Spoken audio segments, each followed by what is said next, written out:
ನಮಸ್ತೆ. ನಾನು ನುಡಿಸಿರಿಯ ಕನಸುಗಾರ ದಿವಾಕರ ಡೋಂಗ್ರಿ. ನುಡಿಸಿರಿಯ ವಿಚಾರ ವಿಹಾರದ ನುಡಿ ಚಿತ್ರ ಅಂಕಣಕ್ಕೆ ನಿಮಗಿದು ಸ್ವಾಗತ ಸುಸ್ವಾಗತ.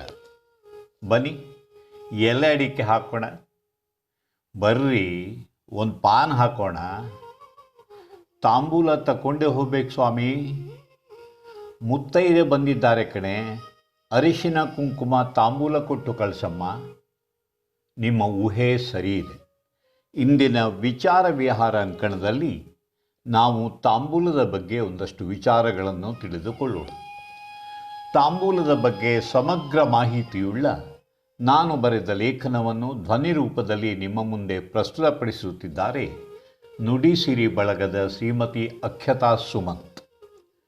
ನುಡಿಸಿರಿಯ ನನ್ನ ಪರಿಕಲ್ಪನೆಗೆ ದನಿಯಾಗುವ ಗೃಹಿಣಿ ಶ್ರೀಮತಿ ಅಕ್ಷತಾ ಸುಮಂತ್ ಆಕಾಶವಾಣಿಯಲ್ಲಿ ಉದ್ಘೋಷಕಿಯಾಗಿ, ಸಭಾ ಕಾರ್ಯಕ್ರಮಗಳ ನಿರೂಪಕಿಯಾಗಿ, ನಾಟಕ ಧಾರಾವಾಹಿಗಳಲ್ಲಿ ಅಭಿನೇತ್ರಿಯಾಗಿ ತಮ್ಮನ್ನು ತೊಡಗಿಸಿಕೊಂಡರು. ಶ್ರೀಮತಿ ಅಕ್ಷತಾ ಸುಮಂತ್ ಅವರ ನಿರೂಪಣೆ ಎಂದರೆ ಅದು ಕನ್ನಡವನ್ನು ಇನ್ನಷ್ಟು ಸವಿಗೊಳಿಸುತ್ತಾ ಮತ್ತೆ ಮತ್ತೆ ಕೇಳಬೇಕೆನಿಸುವ ಹಾಗೆ. ಮತ್ತೇಕೆ ತಡ, ಬನ್ನಿ ತಾಂಬೂಲದ ರುಚಿಯನ್ನು ಸವಿಯುವಿರಂತೆ. ಇದು ಸುವಿಚಾರಗಳ ತಾಂಬೂಲ, ಇದು ನೀವು ಮತ್ತೆ ಮತ್ತೆ ನೆನಪಿಸಿಕೊಳ್ಳುವ ತಾಂಬೂಲ. ಬನ್ನಿ, ತಾಂಬೂಲವನ್ನು ಸವಿಯುತ್ತಾ ನುಡಿಸಿರಿಯ ವಿಚಾರ ವಿಹಾರ ಅಂಕಣದಲ್ಲಿ ವಿಹರಿಸೋಣ. ಭಾರತೀಯ ಸಂಸ್ಕೃತಿಯ ಸಾಮಾಜಿಕ, ಧಾರ್ಮಿಕ, ಸಾಂಸ್ಕೃತಿಕ ಪರಂಪರೆಯನ್ನು ಗಮನಿಸಿದಾಗ ತಾಂಬೂಲ ಇವೆಲ್ಲವುಗಳಲ್ಲಿ ಹಾಸುಹೊಕ್ಕಾಗಿ ಇಂದಿಗೂ ತನ್ನ ಅಸ್ತಿತ್ವವನ್ನು ಉಳಿಸಿಕೊಂಡಿದೆ. ಪುರಾಣಗಳಿಂದ ಹಿಡಿದು ಇತಿಹಾಸದವರೆವಿಗೂ ಮನುಷ್ಯ, ದೈವ, ಅತಿಥಿ, ಆತಿಥೇಯ, ಗಂಡು, ಹೆಣ್ಣು ಹೀಗೆ ಜೀವನದ ವಿವಿಧ ಸಂಬಂಧಗಳೊಡನೆ ತಾಂಬೂಲ ಗುರುತಿಸಲ್ಪಡುತ್ತದೆ. ಜನನದಿಂದ ಮರಣದವರೆಗಿನ ಷೋಡಶ ಸಂಸ್ಕಾರಗಳು ತಾಂಬೂಲದಿಂದ ಹೊರತಾಗಿ ಇಲ್ಲವೇ ಇಲ್ಲ. ಭಾವದಂತೆ ದೇವ ಎನ್ನುವುದಾದರೆ ವೀಳ್ಯದೆಲೆಯ ಮೇಲಿನ ಅಡಿಕೆಯೂ ಮಹಾಗಣಪತಿಯಾಗಬಹುದು. ದೈನಂದಿನ ದೇವಪೂಜೆಯ ಕೊನೆಗೆ ಭಗವಂತನಿಗೆ ನೈವೇದ್ಯ ಸಮರ್ಪಣೆಯ ನಂತರ ಮುಖಶುದ್ಧಿಗಾಗಿ ಪೂಗೀಫಲ ತಾಂಬೂಲಂ ಸಮರ್ಪಯಾಮಿ ಎನ್ನುತ್ತೇವೆ. ಹಾಗಾಗಿ ಭಗವಂತನಿಗೂ ತಾಂಬೂಲಕ್ಕೂ ಅನನ್ಯ ಸಂಬಂಧವಿದೆಯೆಂದಾಯಿತು. ಪುರಾಣೋಕ್ತವಾಗಿ ತಾಂಬೂಲದ ಸೃಷ್ಟಿಯ ಕುರಿತಂತೆ ಹೀಗೊಂದು ಕಥೆ ಇದೆ. ಸಮುದ್ರ ಮಥನ ನಂತರ ಸಮುದ್ರದಿಂದ ಉದ್ಭವಿಸಿದ ಅಮೃತವನ್ನು ಮಹಾವಿಷ್ಣು ಮೋಹಿನಿಯ ರೂಪದಲ್ಲಿ ದೇವತೆಗಳಿಗೆ ಹಂಚುತ್ತಾನೆ.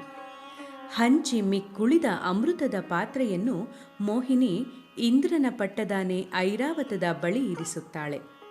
ಐರಾವತದ ಸೊಂಡಿಲ ಬೀಸುವಿಕೆಗೆ ಅಮೃತ ಭೂಮಿಯ ಮೇಲೆ ಚೆಲ್ಲಲ್ಪಟ್ಟು ಅಲ್ಲಿ ಅತಿ ದಿವ್ಯವೂ ಸುಂದರವೂ ಮನಮೋಹಕವೂ ಆದ ಬಳ್ಳಿಯೊಂದು ಸೃಷ್ಟಿಯಾಗುತ್ತದೆ. ದೇವೇಂದ್ರ ದೇವವೈದ್ಯ ಧನ್ವಂತರಿಯನ್ನು ಆ ಬಳ್ಳಿಯ ಮಹತ್ವವನ್ನು ತಿಳಿಸಬೇಕೆಂದು ಕೇಳಿಕೊಂಡಾಗ ಧನ್ವಂತರಿ ಅದರ ಔಷಧಯುಕ್ತ ಗುಣಗಳು ಮತ್ತು ಮಹತ್ವವನ್ನು ದೇವತೆಗಳಿಗೆ ತಿಳಿಸುತ್ತಾನೆ. ಅದರ ಆಕಾರ, ಬಣ್ಣ ಮತ್ತು ಸುವಾಸನೆಗೆ ಮಹಾವಿಷ್ಣುವು ಮಾರು ಹೋಗುತ್ತಾನೆ. ಪೂಗಿ ಫಲವು ಬ್ರಹ್ಮನಿಗೆ, ತಾಂಬೂಲವು ವಿಷ್ಣುವಿಗೆ ಮತ್ತು ಸುಣ್ಣವು ಶಿವನಿಗೆ ಪ್ರಿಯವೆಂದು ಬಣ್ಣಿಸಲಾಗಿದೆ. ವೀಳ್ಯದೆಲೆಯನ್ನು ಸಂಸ್ಕೃತದಲ್ಲಿ ನಾಗವಲ್ಲಿ ಎಂದು ಕರೆಯಲಾಗಿದೆ. ಇದರ ಕುರಿತಂತೆಯೂ ರೋಚಕ ಕಥೆಯೊಂದಿದೆ.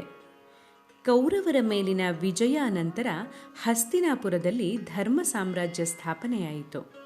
ತಾಂಬೂಲ ಪ್ರಿಯರಾದ ಪಾಂಡವರಿಗೆ ವೀಳ್ಯದೆಲೆ ದೊರಕದೇ ಇದ್ದಾಗ ಪಾತಾಳ ಲೋಕದಿಂದಲಾದರೂ ಅದನ್ನು ತರಬೇಕೆಂದು ದೂತನೊಬ್ಬನನ್ನು ಪಾತಾಳಕ್ಕೆ ಅಟ್ಟಲಾಯಿತು. ಪಾತಾಳದಲ್ಲಿದ್ದ ಅರ್ಜುನನ ಪ್ರೇಯಸಿಯಾದ ಚಿತ್ರಾಂಗದೆ ತನ್ನ ಕಿರುಬೆರಳ ತುದಿಯನ್ನ ಕತ್ತರಿಸಿ ಹಸ್ತಿನಾಪುರದಲ್ಲಿ ಅದನ್ನು ನೆಡುವಂತೆ ತಿಳಿಸುತ್ತಾಳೆ. ಹಸ್ತಿನಾಪುರದಲ್ಲಿ ಅದನ್ನು ನೆಟ್ಟಾಗ ಅದರಿಂದ ಬಳ್ಳಿಯೊಂದು ಹುಟ್ಟಿಕೊಂಡಿತು. ನಾಗಲೋಕದಿಂದ ಭೂಲೋಕಕ್ಕೆ ಬಂದ ಈ ಬಳ್ಳಿಯನ್ನು ನಾಗವಲ್ಲಿ ಎಂದು ಕರೆಯಲಾಯಿತು. ಈ ಬಳ್ಳಿಗೆ ಹಬ್ಬುವುದಕ್ಕೆ ಆಸರೆಯೊಂದು ಬೇಕಲ್ಲ. ಈ ಬಳ್ಳಿಯ ಸೌಂದರ್ಯಕ್ಕೆ ಮಾರು ಹೋದ ಪೂಗವೃಕ್ಷ ಅದಕ್ಕೆ ಆಸರೆಯನ್ನು ನೀಡಿತು. ಪೂಗವೃಕ್ಷವನ್ನು ತಬ್ಬಿ ಆವರಿಸುವ ನಾಗವಲ್ಲಿಗೆ ಎತ್ತರೆತ್ತರಕ್ಕೇರಿ ಅದನ್ನು ಚುಂಬಿಸುವ ಬಯಕೆ. ಇದು ನಾಗವಲ್ಲಿ ಮತ್ತು ಪೂಗವೃಕ್ಷದ ಅಮರ ಪ್ರೇಮ ಕಥೆ. ಈ ಪ್ರೇಮಕ್ಕೆ ನೀರೆರೆದರೆ ಕಾಣುವ ನೋಟ ನಯನ ಮನೋಹರ. ಭಾರತದಲ್ಲಿ 30ಕ್ಕೂ ಮಿಕ್ಕಿ ವೀಳ್ಯದೆಲೆಯ ತಳಿಗಳಿವೆ. ಅವುಗಳಲ್ಲಿ ಮಹಾರಾಜಪುರಿ, ಮೊಹೋಬಾ, ಮಸಾಲ್ಪುರಿ, ಮಘಾಯಿ, ಜಗನ್ನಾಥಪುರಿ, ಮಿಥುವಾ, ಕಲ್ಕತ್ತಾ, ಕೋಶಿಕೋಡಿ, ವಟ್ಟುಕೋಡಿ, ಪುಡುಕೋಡಿ, ಸತ್ಯನ್ಯಾವರಂ, ಕರಿಬಳ್ಳಿ, ಕಾರ್ಪಲಕೋಟಿ, ದೇಸಿ, ದೇಸಿ ಬಿಹಾರಿ, ದೇಸಾವರಿ, ಸೋಫಿಯಾ, ಮದ್ರಾಸಿ ಮತ್ತು ಬನಾರಸಿ ಮುಖ್ಯವಾದವುಗಳು. ಜೋಳದ ಕಡ್ಡಿಗಳ ಗೊಬ್ಬರ, ಸಾಸಿವೆ ಹಿಂಡಿ ಮತ್ತು ಹಟ್ಟಿ ಗೊಬ್ಬರಗಳನ್ನು ಹಾಕಿ ಬೆಳೆಯುವ ಮೊಹರ್ ಎಂಬ ಜಾತಿಯ ವೀಳ್ಯದೆಲೆಯು ಅದರ ವಿಶಿಷ್ಟ ಆಕಾರ, ಸಮೃದ್ಧ ಮತ್ತು ಸುಗಂಧಯುಕ್ತ ರಸಕ್ಕೆ ಹೆಸರುವಾಸಿ. ಮರಳುಯುಕ್ತ ಕಪ್ಪು ಮತ್ತು ಕೆಂಪು ಮಣ್ಣಿನಲ್ಲಿ ಪ್ರಖರವಾದ ಬಿಸಿಲು, ಸಮೃದ್ಧ ನೀರು ಮತ್ತು ಹಟ್ಟಿ ಗೊಬ್ಬರವನ್ನು ಉಪಯೋಗಿಸಿ ಬೆಳೆಯುವ ವೀಳ್ಯದೆಲೆಗಳಲ್ಲಿ ಪ್ರಾದೇಶಿಕತೆಗೆ ಅನುಗುಣವಾಗಿ ಆಕಾರ, ಬಣ್ಣ ಮತ್ತು ರುಚಿಗಳಲ್ಲಿ ವ್ಯತ್ಯಾಸವನ್ನು ಕಾಣಬಹುದು. ತಾಂಬೂಲದ 13 ಗುಣಗಳನ್ನು ವರ್ಣಿಸುವ ಸಂಸ್ಕೃತದ ಶ್ಲೋಕವೊಂದು ಹೀಗಿದೆ: ತಾಂಬೂಲಂ ಕಟುತಿಕ್ತಮುಷ್ಣ ಮಧುರಂ ಕ್ಷಾರಂ ಕಷಾಯಾನ್ವಿತಂ ವಾತಘ್ನಂ ಕ್ರಿಮಿನಾಶನಂ ಕಫಹರಂ ದುರ್ಗಂಧ ನಿರ್ನಾಶನಂ ವಕ್ತಸ್ಯಾಭರಣಂ ವಿಶುದ್ಧೀಕರಣಂ ಕಾಮಾಗ್ನಿ ಸಂದೀಪನಂ ತಾಂಬೂಲಸ್ಯ ಸಖೇ ತ್ರಯೋದಶ ಗುಣಾ ಸ್ವರ್ಗೇಪಿ ತೇ ದುರ್ಲಭಃ. ತಾಂಬೂಲವು ಖಾರ, ಹುಳಿ, ಉಷ್ಣ, ಮಧುರ, ಕ್ಷಾರ ಮತ್ತು ಒಗರೆಂಬ ರುಚಿಗಳುಳ್ಳದ್ದು. ವಾತ ಕಫಗಳನ್ನು ಪರಿಹರಿಸುವ, ಬಾಯಿ ವಾಸನೆಯನ್ನು ಹೋಗಲಾಡಿಸುವ, ಉದರದಲ್ಲಿ ಅನಾರೋಗ್ಯಕ್ಕೆ ಕಾರಣವಾದ ಕ್ರಿಮಿಗಳನ್ನು ನಾಶ ಮಾಡುವ, ಮುಖಕ್ಕೆ ಆಭರಣವಾಗಿರುವ, ವಿಶುದ್ಧಕಾರಕವಾಗಿಯೂ ಇರುವ ಈ ತಾಂಬೂಲವು ಗಂಡು ಹೆಣ್ಣುಗಳ ಮಿಲನವನ್ನು ಪ್ರಚೋದಿಸುವಂತಹುದೂ ಆಗಿದೆ. ಗೆಳೆಯನೇ, 10 ಮೇಲ್ 3 ಗುಣಗಳಿರುವ ಈ ತಾಂಬೂಲವು ಸ್ವರ್ಗದಲ್ಲಿಯೂ ಸಿಗಲಾರದು. ತಾಂಬೂಲವಿಲ್ಲದೆ ಪೂಜೆ ಇಲ್ಲ, ಯಾಗ ಯಜ್ಞಗಳಿಲ್ಲ, ವ್ರತಾಚರಣೆ ಇಲ್ಲ, ದಾನ ಧರ್ಮವಿಲ್ಲ, ಅತಿಥಿ ಸತ್ಕಾರವಿಲ್ಲ, ಸಂಧಾನವಿಲ್ಲ, ಉಭಯ ಕುಶಲೋಪರಿ ಇಲ್ಲ, ಸರಸ ಸಲ್ಲಾಪವಿಲ್ಲ, ಪ್ರೇಮ ಕಾಮಗಳಿಲ್ಲ. ಹೀಗಿದೆ ನಮ್ಮ ಬದುಕಿನಲ್ಲಿ ತಾಂಬೂಲದ ಅನಿವಾರ್ಯತೆ. ಮಡಿವಂತಿಕೆ, ಜಾತಿ, ಮೇಲು ಕೀಳು, ಬಡವ ಬಲ್ಲಿದ ಎಂಬುದನ್ನು ಮರೆತು ಕೈಯೊಡ್ಡಬಹುದಾದ ಏಕೈಕ ಜಾತ್ಯತೀತ ವಸ್ತು ಈ ತಾಂಬೂಲ. ತಾಂಬೂಲದಲ್ಲಿ ಉಪಯೋಗಿಸುವ ಸಂಸ್ಕೃತದ ಪೂಗಿ ಫಲವೇ ಕನ್ನಡದ ಅಡಿಕೆ. ಅಡಿಕೆಯಲ್ಲಿರುವ ಆಲ್ಕೊಲಾಯ್ಡ್ ಮತ್ತು ಟ್ಯಾನಿನ್ ಎಂಬ ರಾಸಾಯನಿಕ ಅಂಶಗಳು ಸುಣ್ಣದೊಡನೆ ಸೇರಿ ನಾವು ತಿನ್ನುವ ತಾಂಬೂಲಕ್ಕೆ ಕೆಂಪು ಬಣ್ಣವನ್ನು ನೀಡುತ್ತವೆ. ಸುಣ್ಣವಿಲ್ಲದೆ ತಾಂಬೂಲಕ್ಕೆ ಬಣ್ಣವಿಲ್ಲ. ಸಮುದ್ರದಲ್ಲಿ ದೊರಕುವ ಚಿಪ್ಪುಗಳು, ಮೊಟ್ಟೆ, ಮೃದ್ವಂಗಿಗಳನ್ನು ಸುಣ್ಣ ತಯಾರಿಕೆಯಲ್ಲಿ ಬಳಸಲಾಗುತ್ತದೆ. ಚಿಂಗಾರಿಗಳೆಂದು ಕರೆಯಲ್ಪಡುವ ಜನಾಂಗ ಸುಣ್ಣ ತಯಾರಿಕೆಯಲ್ಲಿ ನೈಪುಣ್ಯತೆಯನ್ನು ಹೊಂದಿದೆ. ರಾಜ ಮಹಾರಾಜರು ಸೇವಿಸುವ ತಾಂಬೂಲದಲ್ಲಿ ಸುಣ್ಣಕ್ಕೆ ಕೇಸರಿ ಮತ್ತು ಬೆಣ್ಣೆಯನ್ನು ಸೇರಿಸಲಾಗುತ್ತಿತ್ತು. ತಾಂಬೂಲ ಸೇವಿಸುವಾತನ ಬೆರಳ ಉಗುರಲ್ಲಿ ತೆಗೆಯಲು ಬರುವಷ್ಟು ಸುಣ್ಣವನ್ನು ಎಲೆಗೆ ಸವರಬೇಕು. ಇದು ತಾಂಬೂಲದಲ್ಲಿರಬೇಕಾದ ಸುಣ್ಣದ ಪ್ರಮಾಣ. ವೀಳ್ಯದೆಲೆ, ಅಡಿಕೆ, ಸುಣ್ಣಗಳೊಂದಿಗೆ ಯಾಲಕ್ಕಿ, ಲವಂಗ, ಬಾದಾಮು, ಕೊಬ್ಬರಿ ತುರಿ, ಪಚ್ಚ ಕರ್ಪೂರಗಳನ್ನು ಬೆರೆಸಿ ತಯಾರಿಸುವ ತಾಂಬೂಲ ಸೇವನೆಯು ಬಾಯಿಯ ದುರ್ಗಂಧವನ್ನು ಹೋಗಲಾಡಿಸುವ ಜೊತೆಗೆ ಆರೋಗ್ಯವರ್ಧಕವೂ ಹೌದು. ಹಳ್ಳಿಯ ಮನೆಯ ಜಗಲಿಯ ಮೇಲೆ ತಟ್ಟೆಯಲ್ಲಿರುತ್ತಿದ್ದ ತಾಂಬೂಲದ ಪರಿಕರಗಳು ರೆಡಿ ಟು ಈಟ್ ಆಗಿ ಪಾನ್ ಬೀಡಾಗಳಾಗಿ ಪರಿವರ್ತನೆ ಹೊಂದಿ ಇಂದು ಮಾರುಕಟ್ಟೆಯನ್ನು ಪ್ರವೇಶಿಸಿವೆ.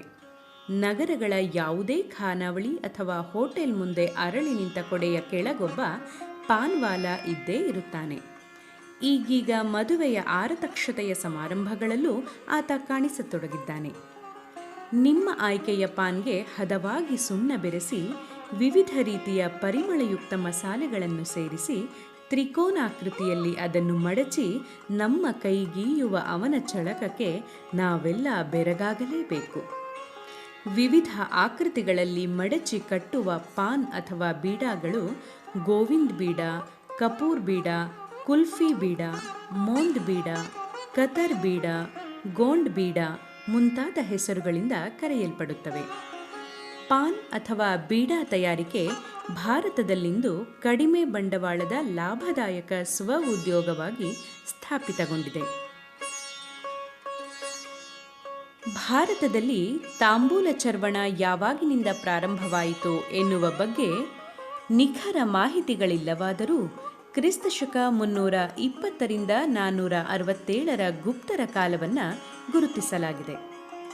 6ನೇ ಶತಮಾನದಲ್ಲಿ ಆಳಿದ ಚಾಲುಕ್ಯ ದೊರೆ ಸೋಮೇಶ್ವರ ತನ್ನ ಮಾನಸೋಲ್ಲಾಸ ಎಂಬ ಕೃತಿಯಲ್ಲಿ ತಾಂಬೂಲ ಚರ್ವಣವು ರಾಜಹವ್ಯಾಸಗಳಲ್ಲಿ ಒಂದು ಎಂದು ತಿಳಿಸಿದ್ದಾನೆ. ಮುಂದೆ 8ನೇ ಶತಮಾನದಲ್ಲಿ ಚಂಡೇಲದ ರಜಪೂತರು ತಮ್ಮ ರಾಜಧಾನಿ ಮಹೋಲದಲ್ಲಿ ತಾಂಬೂಲವನ್ನು ಜನಪ್ರಿಯಗೊಳಿಸಲು ಸುಗ ರಾಜಸ್ಥಾನದಿಂದ ತಾಂಬೋಲಿಗಳನ್ನು ಅಂದರೆ ಪಾನ್ ಬೀಡ ಕಟ್ಟುವವರನ್ನು ಕರೆಸಿದರೆಂದು ಉಲ್ಲೇಖಗಳಿವೆ.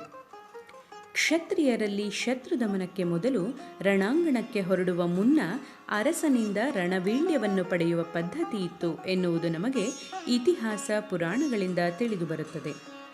ಇದರ ವಿಕೃತ ರೂಪವನ್ನು ನಾವಿಂದು ಸುಪಾರಿಯ ರೂಪದಲ್ಲಿ ಪತ್ರಿಕೆ ಮತ್ತು ವಾರ್ತಾ ಮಾಧ್ಯಮಗಳಲ್ಲಿ ತಿಳಿಯುತ್ತಿದ್ದೇವೆ. ಜಾಗ್ನಿಕ್ ಎಂಬ ಲೇಖಕ ತನ್ನ ಅಲ್ಕಾಖಂಡ್ ಎನ್ನುವ ರಚನೆಯಲ್ಲಿ ತಾಂಬೂಲವು ರಜಪೂತರ ಜೀವನದ ಅವಿಭಾಜ್ಯ ಅಂಗವಾಗಿತ್ತೆಂದು ತಿಳಿಸುತ್ತಾನೆ. ರಣಾಂಗಣದಲ್ಲಿ ಪತಿಯ ನಿಧನಾನಂತರ ಸಹಗಮನ ಹೊರಡುವ ರಜಪೂತ ಸ್ತ್ರೀ ತನ್ನ ಅಂತಿಮ ತಾಂಬೂಲವನ್ನು ಸವಿದು ಸಹಗಮನಕ್ಕೆ ಅಣಿಯಾಗುತ್ತಿದ್ದಳಂತೆ. ಪ್ರಪ್ರಥಮವಾಗಿ ಯುರೋಪ್ನ ಮಾರ್ಕೋ ಪೋಲೋ ಎನ್ನುವ ಲೇಖಕ ವೀಳ್ಯದೆಲೆಯ ಅಸ್ತಿತ್ವದ ಬಗ್ಗೆ ಹೀಗೆ ತಿಳಿಸಿದ್ದಾನೆ. This habit of the entire population to masticate perpetually a leaf called tambur. The actual extent of this deeply rooted custom spans pre-British East Africa, Fiji Islands, India, Ceylon, Burma, Thailand, Indonesia, China, Malaysia, Philippines, Borneo, New Guinea and nearby islands. ಇನ್ನು ಮಹಾರಾಷ್ಟ್ರೀಯ ವಿವಾಹ ಸಮಾರಂಭಗಳಲ್ಲಿ ತಾಂಬೂಲಕ್ಕೆ ತನ್ನದೇ ಆದ ಆಕರ್ಷಣೆ ಇದೆ. ವಧು ತನ್ನ ಕೆಂದುಟಿಗಳಲ್ಲಿ ಕಚ್ಚಿ ಹಿಡಿದ ತಾಂಬೂಲವನ್ನು ವರ ತನ್ನ ಬಾಯಿಯಿಂದ ಅರ್ಧ ತುಂಡರಿಸಿ ತಾನೂ ಸವಿಯಬೇಕು. ನೋಡುಗರಿಗೆ ಒಂದಿಷ್ಟು ಮನರಂಜನೆಯನ್ನು ನೀಡುವ ಈ ಸಂಪ್ರದಾಯ ಹಿಂದಿನ ಕಾಲದಲ್ಲಿ ವಧೂವರರು ತಾವು ಬಯಸುವ ಸಾಮೀಪ್ಯದ ಕುರಿತಾದ ಅಂಜಿಕೆ ಸಂಕೋಚಗಳನ್ನು ನಿವಾರಿಸಲೋಸುಗವೂ ಇರಬಹುದೇನೋ. ನಲ್ಲೆಯ ತಾಂಬೂಲ ರಾಗರಂಜಿತ ಕೆಂದುಟಿಗಳನ್ನು ಕಂಡಾಗ ಪ್ರೇಮಾನುಭವದ ಉತ್ಕಟ ಕ್ಷಣಗಳನ್ನು ಮತ್ತೆ ಮತ್ತೆ ಬಯಸುವಂತೆ ಮಾಡುವ ಸಂಚು ತಾಂಬೂಲದಲ್ಲಿದೆ. ಜಯದೇವ ಕವಿಯ ಗೀತಗೋವಿಂದಂನಲ್ಲಿಯ ರಾಧೆಯ ಕೆಂದುಟಿಗಳ ವರ್ಣನೆಯಿಂದ ಮೊದಲ್ಗೊಂಡು ಕಥೆ, ಕಾವ್ಯ, ಭಾವಗೀತ, ಶಿಲ್ಪ, ಚಿತ್ರಗಳಲ್ಲಿ ತಾಂಬೂಲ ಮೆದ್ದ ಕೆಂದುಟಿಗಳದ್ದೇ ಕಾರುಬಾರು. ವಾತ್ಸಾಯನನ ಕಾಮಸೂತ್ರದಲ್ಲಿ ಮಿಲನದ ಮುನ್ನ ತಾಂಬೂಲ ಸವಿಯಬೇಕೆಂಬ ನಿಯಮವಿದೆ. ತಂಬಾಕುವಿನಿಂದ ಹೊರತಾದ ತಾಂಬೂಲ ಸೇವನೆ ಆರೋಗ್ಯವರ್ಧಕವೆಂದು ಆಯುರ್ವೇದ ತಿಳಿಸುತ್ತದೆ. ಬಡವ ಬಲ್ಲಿದ ಯಾರೇ ಇರಲಿ ಪ್ರತಿ ಮನೆಯ ಚಾವಡಿಯಲ್ಲಿ ತಾಂಬೂಲದ ತಟ್ಟೆಯೊಂದು ಇರಲೇಬೇಕು. ಅತಿಥಿ ಸತ್ಕಾರವಾದ ಮೇಲೆ ಎಲೆ ಅಡಿಕೆ ಹಾಕಿಕೊಂಡೇ ಉಭಯ ಕುಶಲೋಪರಿ ಸಾಂಪ್ರತ.